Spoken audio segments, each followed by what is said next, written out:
imagine this question is why a lot of hardcore sober people and the AA elites frown upon the consumption of NA beer. You cannot... I've been buying booze for over a decade, and shopping for non-alcoholic beer is the most alcoholic I've ever felt. I used to make jokes about people who drank non-alcoholic beer at the bar. I would say, if you ever want to hear a crazy drug-fueled story, talk to that person. My logic was pretty simple. No sober person that's never drank is just ordering a near beer. A non-alcoholic beer is a way to signal to the rest of the bar, I've done everything you've ever done and more. You're all lucky I'm sitting here holding it together, because back in my day, we would have burnt this mother down. And I would have laughed while doing it. And for some reason, I miss the chaos. I miss war. I miss the taste of blood. This is Sparta! If you're trying to get sober, it's going to be one of the hardest things you have ever done, next to staying sober. But there's another side to all of that struggle. There's a place where you won't feel insecure about being a non-drinker. You won't have anxiety going into the weekend, hoping that you are able to finally figure out this magical thing called moderation that other people seem to have nailed down, while you continually walk yourself right up to the edge of the cliff, only to jump off anyway. Can non-alcoholic beer be the vehicle for your destination to the lane of sobriety? I don't think so. Clearly, I drink NA beer. I'm not saying to not drink NA beer. What I'm saying is that, one, this is a personal endeavor. And yes, there's a lot of science about addiction, and you can go down that rabbit hole if you want. All I'm saying is, from experience, anecdotally, that I quit drinking, and getting sober wasn't enough for me to feel happy and fulfilled. And I still have existential dread almost nightly. I think it's part of being human if you're a thinking human.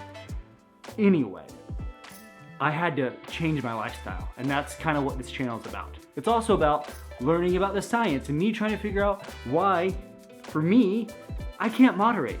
I have one good thing, and I think I need all the good things. But it's also about changing your lifestyle, because that's what I've done. And if you want to learn more about that, or if you in the future want to join the sobriety community that I'm building that's a part of this channel, there's a link in the top in the description of this video that will sign you up to my newsletter. I won't spam you. I'll just let you know about channel updates. I'll send you scripts from these videos, things I've found, thoughts on how I've changed my lifestyle. But anyway, thank you for listening. Back to the video. But I'm coming up on 2 years sober, and I'm to a point now where I actually enjoy non-alcoholic beer, even though I thought it was ridiculous when I was still a drinker. Welcome to another episode of Alexis Reviews a Beer. Today's beer is the Run Wild Non-Alcoholic IPA from Athletic Brewing Company. Alexis Reviews a Beer is filmed in front of a live TV audience. It's kind of reminiscent of like if LaCroix had a beer flavor. What I'm wondering is, am I going to drink all 6 of these? Like, what if it were real beer? It's a good way to get a beer belly and to also have fully connected brain cells still. Since I get asked about NA beers often and whether you should drink them or not, I decided to make a video I can send to someone the next time they ask me if they should drink NA beers in early sobriety. Keep in mind, I'm not an expert and these are just my opinions. I've also linked all of my resources for any of the science and psychology if you want to do a deeper dive on your own down in the description of this video. Here are my 4 questions to ask yourself if you want to drink NA beer during your sober journey. Question 1. Am I trying to fit in socially? A friendly warning about peer pressure. A common cause of relapse is peer pressure. If you have ever given in to peer pressure, like I have, you have fallen victim to a process called the identity shift effect. Identity shift effect is an attempt to explain the internal process of peer pressure and why someone gives in to a group standard. Basically, it works like this. Let's say you're going out with friends and you have every intention of not drinking, but when you arrive to the bar, the party, event, wherever it is you're going, you notice that everyone is having drinks. You are aware that you might be the only one in the group who is declining a beverage. So this fear of rejection from the group, or the ultimate fear of being isolated, which was certain death for our ancient ancestors, this fear overrides your desire to remain sober. So you cave and order a drink to prevent being ridiculed for being different. However, you have an internal conflict because you know you wanted to remain sober. So as a way to cope with the feelings of regret, shame, and guilt, you convince yourself that you actually are okay with having a drink. just from time to time, that is when the identity shift occurs. Basically, you arrived at the bar with a new identity as a non-drinker, and you left the bar as a drinker. If you're interested in reading more about this psychological process, like I said earlier, I cite all of my sources in the description of these videos. On to the next question. Question 2, am I trying to live my same life with the same habits, just without the beer? I believe this is problematic because you aren't allowing room for change. You're creating this environment where something is missing. I promise you, nothing is missing without alcohol. You are gaining so much more than you were losing from quitting drinking. Quitting drinking is a net positive for you, for your health, and every aspect of your life, and it's not even close. Early on in sobriety, at least in my experience so far, you're going to have to work harder to string together days, weeks, and months. So if an NA beer or wine is what helps you get through, then go for it.